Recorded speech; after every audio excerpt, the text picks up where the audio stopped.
민수기 21장 4절로 9절까지 말씀입니다. 우리 한 목소리로 합독하도록 하겠습니다.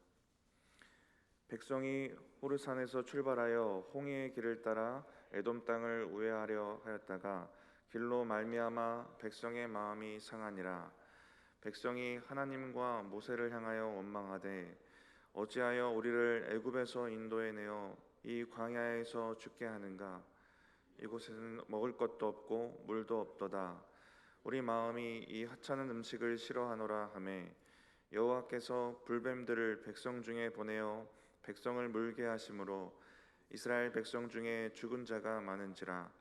백성이 모세에게 이르러 말하되 우리가 여호와와 당신을 향하여 원망함으로 범죄하였사오니 여호와께 기도하여 이 뱀들을 우리에게서 떠나게 하소서. 모세가 백성들을 위하여 기도하매 여호와께서 모세에게 이르시되 불뱀을 만들어 장대 위에 매달아라. 물린 자마다 그것을 보면 살리라. 모세가 놋뱀을 만들어 장대 위에 다니 뱀에게 물린 자가 놋뱀을 쳐다본 즉 모두 살더라. 아멘. 우리 시간 살리는 능력이라는 제목으로 말씀 전해주실 목사님은 창동교회 서계원 목사님이십니다. 말씀 나눠주실 때 큰 은혜 받으시기 바랍니다. 할렐루야. 작년에 이 아름답고 복된 교회 성도님들과 만나게 되어서 참 반갑고 귀한 시간을 가졌는데요. 또 1년 만에 고난주간 특별 새벽기도회, 그것도 첫째 날 우리 거룩한 시 성동교회 성도님들과 만나 뵙게 되어서 참 감사하고 또 영광스럽게 생각합니다. 이번 한 주간 우리가 특별히 예수님의 고난을 묵상하면서 우리 교회가 또 한국 교회가 또 예성의 교회가 어떠한 방향으로 나아가야 할지, 나는 어떠한 기도 제목을 가지고 기도하면서 살아가야 할지, 기도하는 자들이 결국 역사를 바꿉니다. 교회를 살리고 민족을 살립니다. 이런 마음을 가지고 특별히 고난주간 새벽을 깨우는 저와 여러분이 하나님께서 맡겨주신 그 놀라운 사명을 함께 감당할 수 있는 은혜가 있기를 주님의 이름으로 축원합니다. 이 세상에는요, 죽어가는 시스템과 또 살리는 시스템이 함께 병존하고 있습니다. 영적으로 볼 때 우리가 아는 부분도 있고 모르는 부분도 있지만 이것이 같이 뒤엉켜서 삶을 이루어가고 있는 것을 볼 수가 있습니다. 요한복음 10장 10절을 보면은 이러한 영적인 구조를 잘 알 수가 있는데요. 요한복음 10장 10절 한번 같이 봉독하겠습니다. 도둑이 오는 것은 도둑질하고 죽이고 멸망시키려는 것뿐이요 내가 온 것은 양으로 생명을 얻게 하고 더 풍성히 얻게 하려는 것이라. 아멘. 여기에서 멸망으로 인도하는 시스템과 생명으로 인도하는 시스템이 보이십니까?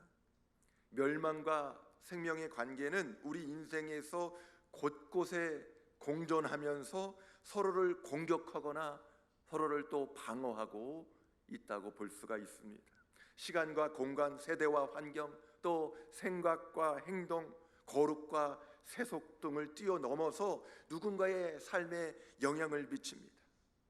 지금 우리가 함께 예배하고 기도하기 위해서 모였지만 이 시간 이 공간 안에도 누군가는 이 잡념을 통해서 이 멸망으로 인도하는 시스템에 갇혀 있을 수 있어요. 누군가는 집중하면서 사모하는 마음을 가지고 하나님께서 허락하신 그 생명의 길로 인도함을 받을 수도 있다라는 것이죠. 기도하는 것도 마찬가지로 하나님의 뜻을 구하고 하나님의 나라를 구하는 사람들이 있는가 하면 기도하는데 열심히 하는데 자신의 정욕을 구하고 있는 그러한 상황 가운데 놓여 있는 사람들이 함께 있다라는 것이죠. 이 모든 세계 가운데 영적인 세계든 그렇지 않은 세계든 이 멸망과 생명의 유혹을 받기 마련입니다. 물론 이러한 영향은 하나님의 주권이라는 큰 틀에 갇혀서 영향을 미치기 마련이지요. 사탄은 악하지만 하나님의 통치 아래서 움직일 뿐입니다. 결국 우리는 이길 수 있는 길을 찾아야 합니다. 예수님을 바라보면 멸망으로 가는 흐름의 세상 속에서도 생명을 얻을 수 있는 줄 믿습니다. 예수님은 죄로 죽어가는 우리를 살리는 유일한 길이시오, 생명의 길이 되는 것을 믿으시기를 바랍니다. 오늘 본문 민수기 21장에서는 광야 생활하는 이스라엘 백성을 통해서 우리에게 깨닫게 하는 그러한 은혜의 말씀들이 있는데요. 오늘 본문 말씀을 잠깐 살펴보면은 이스라엘 백성이 에돔 왕이 땅을 허락하지 않아서 왔던 길을 되돌아서 가나안 땅과는 반대가 되는 홍해길로 가야 하는 상황을 맞이하게 됩니다. 이 일로 인해서 사람이 같은 일을 반복하거나 다시 후퇴를 한다거나 그러면 굉장히 힘이 들잖아요. 어떤 일을 해도요, 군대에서 구덩이를 열심히 파라고 한 다음에 다시 묻으라고 하면 그것처럼 맥 빠지고 힘드는 일이 없어요. 이스라엘 백성에게 그러한 일이 발생한 겁니다. 이 일로 인해서 이스라엘 백성들은 가나안 땅을 향해 나아가는 여정 중에서 감사를 잃어버렸습니다. 만나와 메추라기로 이제는 질렸다고 하면서 먹을 것이 있음에도 불구하고 원망과 불평을 늘어놓습니다. 그 결과 하나님의 진노를 사게 되었죠. 그들의 이와 같은 원망과 불평은 광야 생활 초기뿐만 아니라 그들의 출애굽 이후의 모든 광야의 여정 가운데에 이 가나안 땅에 들어갈 때까지 계속해서 이 원망과 불평이 쉬지 않았던 것을 볼 수가 있습니다.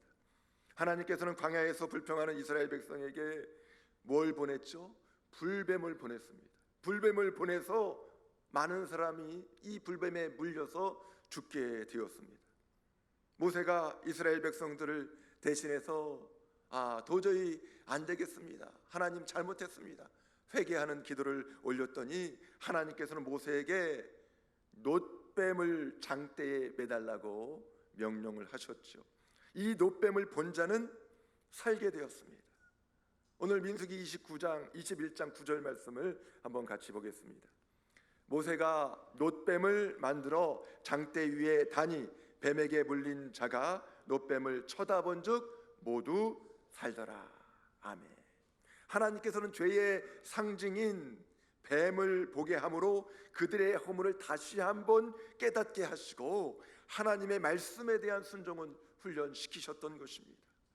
쳐다본즉 모두 살더라. 놋뱀을 쳐다보는 것은 어려운 일이 아니었죠. 아주 쉬운 일이었습니다. 그럼에도 불구하고 자신의 상처만을 바라보고 자신의 능력으로 상처에서 벗어나려고 하는 자들은 치료가 이루어지지 않습니다.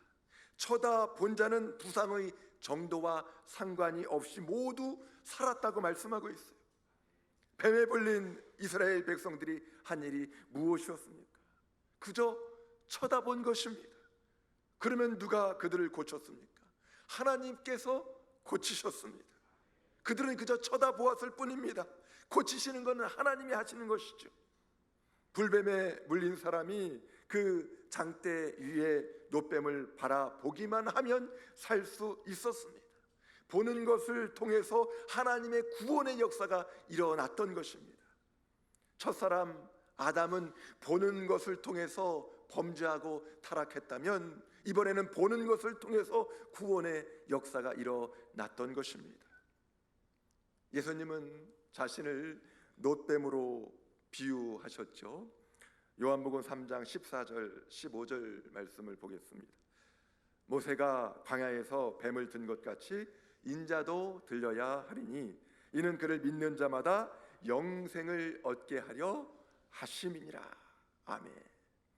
예수님은 광야에서 장대에 달린 놋뱀을 보고 구원을 얻었던 것처럼 십자가에 달린 자신을 믿으면 구원을 얻을 수 있다고 말씀하셨습니다. 예수님을 본다는 말 대신에 믿는다는 말을 사용하셨습니다. 사실 사람은 믿지 않으면 볼 수가 없습니다. 본다는 것은 이미 그 속에 믿음이 있다는 것을 의미하고 있어요. 놋뱀을 본다라는 것은 그 마음속에 말씀에 대한 믿음이 있다라는 것입니다. 그래서 믿음으로 본 사람들은 모두 다 살게 되었습니다. 그러나 노뱀을 보면 살 수 있다는 말씀을 믿지 않는 사람들은 노뱀을 보지 않았죠. 모두 다 죽고 말았습니다. 구원받는 일은 어떤 면에서 보면 참 쉽습니다. 노뱀을 바라보듯이 예수님을 바라보면 되는 거죠. 십자가에 달리신 예수님을 바라보고 예수님을 믿으면 누구나 구원을 얻을 수 있습니다. 그러나 사람들은 갈수록 십자가의 예수님을 바라보지 않습니다. 그 대신 욕심으로 보는 일이 점점 더 많아지고 있지요. 믿음으로 보는 것은 구원을 낳지만 욕심으로 보는 것은 죄를 낳습니다. 한번 따라하겠습니다. 믿음으로 보는 것은 구원을 낳지만 욕심으로 보는 것은 죄를 낳습니다. 많은 사람이 상처가 있고 문제가 있는데요, 예수님을 바라보지 않아요. 주님은 수고하고 무거운 짐지자들아 다 내게로 오라 말씀하셨지만 예수님을 바라보지 않습니다. 예수님을 바라보고 예수님께 나오면 살 수 있는데 예수님께 나오지 않습니다. 왜 그렇습니까? 내 상처를 바라보면서 내가 그것을 고치려고 하기 때문에 그래요. 내 지식을 가지고 내 경험을 가지고 내 능력을 가지고도 고칠 수 있다고 여기기 때문에 그렇습니다. 내가가 지워지지 않으면 우리는 치료 불능, 회복 불능의 인생이 될 수밖에 없습니다. 마태복음 16장 24절 말씀에도 보면 누구든지 나를 따라오거든 어떻게 하라고 그렇습니까? 자기를 부인하고 자기 십자가를 지고 나를 따라오라고 말씀하고 있어요. 예수님을 따르는 방법은 그저 내 방식으로 따라가는 것이 아니에요. 먼저 자기를 부인해야 돼요. 나를 내려놔야 돼요. 나를 내려놓고 보면 내 앞에 놓여진 내가 져야 할 십자가가 보입니다. 다른 사람이 감당하는 십자가가 아니라 나에게 해당되는 그 십자가가 보이게 되는 줄 믿습니다. 그걸 지고 주님을 따를 때 주님께서 맞이해 주신다라는 것이죠. 나를 부인할 때 진정으로 예수님을 따를 수 있습니다. 내가 사라질 때 그때 내 앞에 계신 예수님을 바라볼 수 있습니다. 노뱀 사건은 구속사적인 관점에서 볼 때 십자가에 달리신 예수님을 상징하고 있지요. 여러분은 죄의 결과물인 십자가를 바라볼 때 무엇을 느끼십니까? 십자가를 바라볼 때 뜨끔하지 않습니까? 십자가 형틀에 못 박혀 매달린 사형수가 근육 경련과 질식 현상으로 수시간 내에 혼수 상태에 빠지게 해서 고통스럽게 이 죽음에 이르게 하는 처형 방법입니다.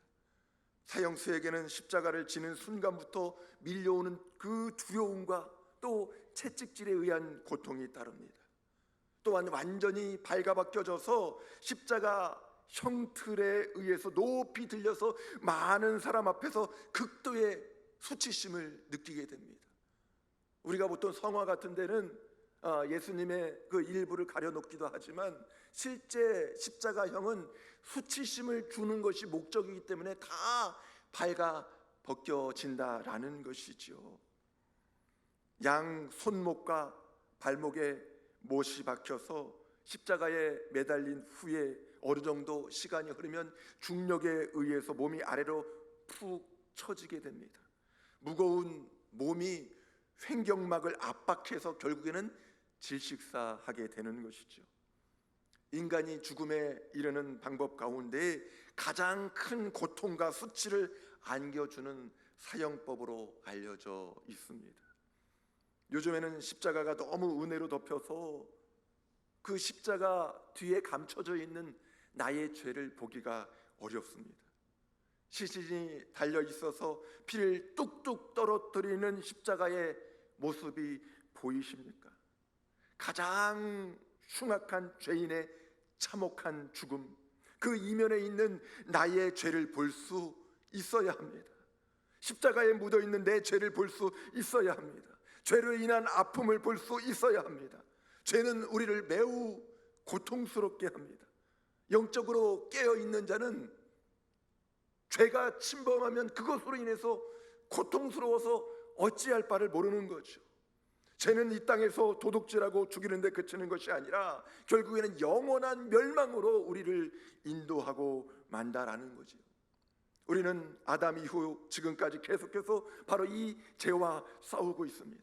죄를 알고 그것을 이기려는 사람들은 생명의 길로 나아가는 자들입니다. 그런데 우리 주위에는 죄를 모르고 사는 사람들이 너무나 많이 있어요. 죄를 모르니까 그에 대한 결과를 알지도 못하고 해법을 구하지도 않습니다. 정말 불쌍한 자들이죠. 율법으로 죄를 깨달아야 죄로부터 벗어날 수 있는 방법도 구할 수가 있을 텐데 그러지 못하는 자들입니다. 예수님의 십자가 죽음에는 고통과 수치만 있는 것이 아니라 은혜가 함께 담겨 있죠. 예수님은 십자가의 죽임을 당하시면서 우리에게 놀라운 은혜로 구원의 선물을 주셨습니다. 하나님의 아들이 굳이 선택하지 않아도 되는 길을 순종함으로 선택하셨습니다. 그로 인해서 죄인된 우리를 하나님의 자녀로 삼는 파격적인 현장을 보여주셨습니다. 아담의 범죄 이후에 인간에게 풀리지 않는 죽음의 문제를 예수님의 십자가가 해결하였습니다. 죽음을 죽인 죽음이 십자가입니다.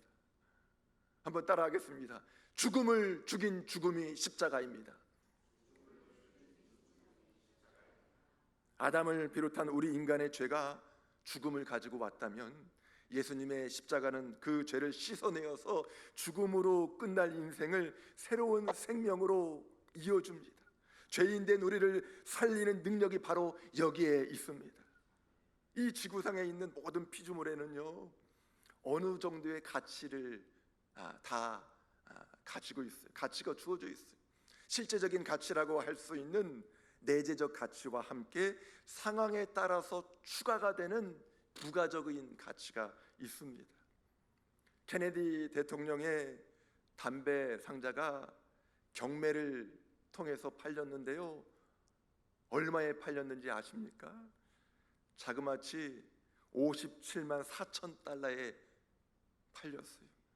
우리 돈으로 보면 7억 7천만 원에 해당되는 돈입니다. 담배가 있는 것도 아니고 담배 상자, 담배 값이 그렇게 7억이 넘는 돈에 팔렸다고 그래요. 그리고 케네디 대통령의 연애 편지는 11만 5,537달러, 약 1억 5천만 원에 팔렸습니다. 실제 내재적인 가치는 얼마가 되지 않지만 케네디가 지녔다라는 것만으로도 그 부가가치가 엄청나다라는 것을 설명해 주고 있는 것이죠. 그러면요, 죄인으로서 인간의 내재적인 가치는 얼마나 될까요? 죄인으로서 여러분의 가치는 얼마나 되겠습니까? 그 가치를 하나님 편에서 생각해 보면 얼마나 될까요? 온갖 죄악으로 더럽혀진 가치, 영원한 멸망에 처할 수밖에 없는 가치, 전혀 가치가 없다고 할 수밖에 없는 그러한 죄인인데요, 하지만 그 죄인이 이제는 하나님 안에서 속한 것이 바뀌게 되었습니다. 하나님의 자녀라는 신분을 갖게 되었어요. 독생자 예수 그리스도를 죽음으로 내몰면서까지 우리를 사랑하신 그 하나님의 은혜로 말미암아서 우리의 부가적인 가치는 온 세상과도 바꿀 수 없는 엄청난 가치를 지니게 되었습니다. 아무것도 할 수 없는, 아무런 가치가 없는 존재에서, 그 죄인된 존재에서 온 세상과 바꿀 수 없는 하나님의 자녀라는 놀라운 가치로 바뀌게 되었다라는 것이죠. 이것이 하나님께서 베풀어 주신 은혜입니다. 죄인 되었을 때 가장 힘든 그 순간에 나를 찾아오셨습니다. 저와 여러분을 찾아오셨습니다. 내가 딴짓하고 있는 그 순간에도, 내가 원수가 되어서 하나님으로부터 등을 돌린 그 순간에도 하나님께서 나를 찾아오셨습니다. 얼마나 놀라운 은혜입니까? 사탄은 결국에 멸망을 가져다 주지만 예수님은 이처럼 생명을 허락해 주십니다. 그리고 신앙생활을 하면 할수록 그 생명을 더욱더 풍성히 얻게 합니다. 이게 살리는 시스템이에요. 이 살리는 시스템을 누려야 합니다. 나에게 전해진 그 생명이 나를 살려요. 예수 그리스도의 십자가와 부활이 나를 살려요. 부정적이었던 나 자신을 살려서 긍정적으로 바꿔 놓습니다. 도저히 내 자신이 우울하고 침체 가운데 빠져서 아무것도 할 수 없던 그 연약한 상태에서 건져내어 주셔서 예수의 생명을 덧입혀 주셔서 살려 주셔서 다시 한번 긍정적인 대화와 삶의 여정을 이어갈 수 있도록 만들어 주십니다.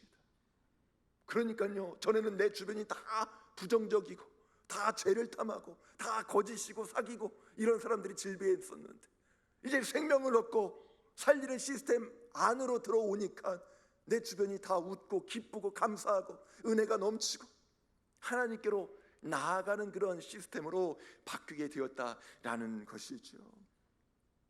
생명을 얻되 풍성히 얻는 기쁨을 누리시기를 바랍니다. 놀라운 것은 이 생명이신 예수님을 전하면요, 죽어가는 자가 삽니다. 반드시 삽니다. 지독하게 예수 믿기 어렵게 생긴 사람도 삽니다. 그래서 예수님을 보여 주어야 합니다. 쳐다본즉 모두 살더라. 쳐다본즉 모두 살더라. 이 말씀이 진리잖아요. 실제로 그랬잖아요. 어렵지 않습니다. 쳐다보면 사는데 살리는 시스템 안에 있는 사람들은 다 쳐다보는데 오히려 죽이는 시스템 가운데 갇혀 있는 사람들은 전혀 다른 방향을 목도하고 있기 때문에 너무너무 안타까운 것이죠. 그래서 우리가 살리는 시스템 안에 있고 살리는 능력을 소유한 자라면 그 안에서의 그 환경 가운데서 자연스럽게 일어나는 현상이 있어요. 그것이 바로 복음을 증거하는 것입니다. 더욱더 풍성한 생명을 누리기 위해서는 복음을 전해야 합니다. 로마서 10장 13절 14절 말씀을 보겠습니다. 누구든지 주의 이름을 부르는 자는 구원을 받으리라. 그런즉 그들이 믿지 아니하는 이를 어찌 부르리요? 듣지도 못한 이를 어찌 믿으리요? 전파하는 자가 없이 어찌 들으리요? 아멘. 이 말씀과 이 쳐다본즉 모두 살더라, 오늘 본문의 말씀을 한번 비교해서 생각해 보시기 바랍니다. 쳐다본즉 모두 살더라. 누구든지 주의 이름을 부르는 자는 구원을 받으리라. 이게 같은 내용 아닙니까? 그런데 로마서 10장 14절에는 믿음이 없으면 주의 이름을 부르지 못하고 구원받지 못한다고 합니다. 그리고 듣지 않으면 믿을 수 없다고 합니다. 결국 전하는 자가 있어야 듣기도 하고 믿기도 한다라는 말씀이지요. 그래서 듣든지 아니 듣든지 전하는 자의 사명이 중요합니다. 전파하는 데까지가 먼저 믿은 저와 여러분의 사명입니다. 바울은 복음으로 인해서 스스로 얻고 누리는 것이 많으니까 전하고도 자랑할 필요가 없다고 말씀하고 있어요. 오히려 내가 마땅히 할 일이라고, 내가 부득불 할 일이 복음 전도라고 고백하고 있습니다. 복음을 전하지 않으면 오히려 화가 임한다고까지 말하고 있습니다. 내가 살리는 시스템 안에 생명을 살리는 그 환경 가운데 놓여 있다 보니까 그 안에서 내가 새롭게 살아 움직이는 나 자신을 확인하고 나서 보니까 내가 가야 할 방향이 너무나 분명한 거예요. 많은 사람들이 지금 죽이는 시스템 가운데 사로잡혀서 누군가를 속이고 누구의 것을 훔치기도 하고, 결국에는 국회의원 총선 하는 것도 보세요. 다 죽이는 시스템에 갇혀서 누구를 죽이지 않으면은 내가 살 수 없다, 나는 그런 어떤 환경에 놓여져 있는 것처럼 비춰지잖아요. 그런데요, 그 중에는 살리는 사람도 있더라고요. 아무런 비판도 하지 않고 내가 가야 할 길을 묵묵히 가면서 기도하면서 준비하는 그런 사람도 있더라고요. 우리가 이 잘 구별해서 볼 수가 있어야 합니다. 이렇게 이 말씀을 확인하고 나서 보니까요, 주변이 이 살리는 시스템 안에 갇혀 있는 사람들은 다 전도 대상으로 보입니다. 다 불변에 물린 환자들이에요. 죄인들입니다. 그러면 장대에 달린 노뱀을 쳐다봐야 합니다. 십자가에 달리신 예수님을 쳐다봐야 합니다. 내가 쳐다봐서 살았다면 그걸 전해야죠. 살리는 능력을 알았다면 뱀에 물린 영혼을 살려야 합니다. 십자가 죽음의 능력을 알았다면 그 능력과 관계없이 살고 있는 자들에게 알려야 해요. 그래야 십자가의 부가적인 가치는 반드시 영혼 구원과 연결이 되어서 하나님의 이 능력을 발할 수가 있는 것입니다. 그러면 생명을 얻되 더 풍성해지게 됩니다. 여러분의 환경은 전도의 도구입니까? 전도의 방해물입니까? 여러분의 환경은 살리는 시스템으로 만들어져 있습니까? 아니면 도리어 죽이는 시스템 가운데 놓여져 있습니까? 복음을 전하는 것은 예수님을 믿는 것처럼 단순하고 쉬운 문제일 수 있어요. 하지만 우리 앞에 놓여 있는 생각은 항상 성령의 역사를 침범하곤 합니다. 성령께서 그 영혼의 구원 문제를 간섭하실 수 있습니다. 그런데 내가 내 앞에서 그 영혼을 자꾸 무릎 꿇게 만들려고 합니다. 아닙니다. 쳐다보면은 됩니다.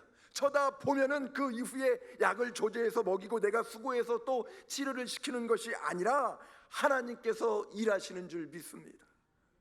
그럼에도 불구하고 왜 우리는 복음을 전하지 못합니까? 쳐다본 후의 일까지도 염려하고 생각하고 있기 때문에 그래요? 아닙니다. 알리는 것입니다. 쳐다보게 하는 것입니다. 그리고 주님께 다 맡기는 거예요. 어찌 보면 우리는 예수님을 믿을 때 했던 고민을 자꾸 되풀이하곤 합니다. 믿으면은 되는데 믿음을 가지고도 안 되니까 이것저것을 갖다 붙여서 자기가 구원을 이루려고 하는 것이죠. 믿고 나서 보니까 알겠더라고요. 내가 할 수 있는 것이 아무것도 없구나. 그냥 받아들이면 되는구나. 그냥 십자가를 쳐다보면 되는구나. 그냥 십자가에 달려 계신 예수님을 바라보면 되는구나. 믿음조차도 내 능력으로 만들어내지 못합니다. 저와 여러분이 가지고 있는 그 믿음조차도 성령께서 하나님께서 허락해 주신 거예요. 그러니까 전적으로 이 100% 다 하나님의 작품이라는 거예요. 구원은. 그러니까 우리는 중간에 심부름만 하는 거예요. 결국에는 하나님께서 다 하실 것이기 때문에 쳐다보게끔만 알려주면 되는 거예요. 저기 장대에 달린 노뱀을 쳐다보면 나올 수 있어요. 예수님을 바라보면 구원받을 수 있어요. 예수님을 믿음으로 받아들이면 천국 갈 수 있어요. 그렇게 슬프고 지치고 힘들고 무거운 짐에 눌려서 사는 인생에서 벗어날 수 있어요. 진리를 알지니 진리가 너희를 자유롭게 하리라 말씀하신 것처럼 예수님 안으로 들어가면 자유가 이루어져요. 말씀 안으로 들어가면 샘솟는 기쁨이 생겨요. 그냥 그 안에서 누리면 되는 겁니다. 예수님 안으로 들어가세요. 예수님을 바라보세요. 예수님을 믿으세요. 예수님을 의지하세요. 쳐다본즉 모두 살더라. 이 말씀이 저와 여러분 주변에 계속해서 전해져야 될 줄 믿습니다. 여러분은 지금 살리는 시스템 안에 놓여 있습니까? 아니면 죽이는 시스템에 갇혀 있습니까? 한번 냉철하게 나 자신을 돌아보시기 바랍니다. 내가 예수님을 믿는다고 하면서도, 내가 기도한다고 하면서도 때로는 사탄이 좋아하는 그 멸망으로 이끄는 길을 가기 위해서 예수님을 앞세우고 기도를 앞세울 수도 있어요? 아닙니다. 신앙은 어떤 면에서 보면 대단히 단순한 거예요. 나의 욕심을 버리면 그때 보이는 게 있어요. 자기를 부인하면 그때 보이는 게 있어요. 그때 내 앞에 놓여 있는 그 십자가를 통해서 예수님을 바라볼 수 있어야 합니다. 그러면요, 내 안에 있는 그 죄의 오염, 죄의 찌꺼기 때문에 도저히 견딜 수 없어요. 그 십자가에 내 죄가 다 녹아지는 그 모습을 확인한 순간 놀라운 은혜 가운데에서 감사의 삶을 살 수밖에 없습니다. 이게 십자가의 능력이요, 이게 살리는 능력입니다. 감사라는 말의 헬라어는 유카리스테오라고 하는데요, 이것은 은혜를 기억한다라는 의미를 내포하고 있어요. 카리스, 은혜를 가지고 있어요. 그런데 문제는 은혜를 기억하지 못하는 경우에는 감사가 실종이 됩니다. 십자가의 은혜, 예수 그리스도의 그 구원의 은혜를 가지고 있으면 날마다 삶이 감사해요. 십자가를 바라보면 내 죄가 생각이 나는 거예요. 십자가를 바라보면 내 죄가, 그 더러웠던 그 내 죄가, 그 검은 그 더러운 그 모습을 보였던 그 내 죄가 십자가를 통과하고 나서 보니까 아주 맑은 이 어떤 모습으로, 깨끗한 그 모습으로, 정결한 모습으로 나오고 있는 그 현장을 관찰하고 나니까 그 은혜 가운데 젖어 있는 삶은 감사가 넘칠 수밖에 없어요. 그 감사가 넘치는데 내 마음 안에만 머물러 있는 것이 아니라 그것이 또 다른 영혼에게, 당신도 쳐다보세요. 당신도 십자가 바라보세요. 당신도 예수 안으로 들어가세요. 무거운 짐을 다 내려놓으세요. 그래서 살리는 그 능력이 저와 여러분 가운데만 머물러 있는 것이 아니라 내 가족과 주변 이웃과 또 온 세계 열방을 덮을 수 있는 그 놀라운 은혜와 복이 함께하기를 주의 이름으로 축원합니다.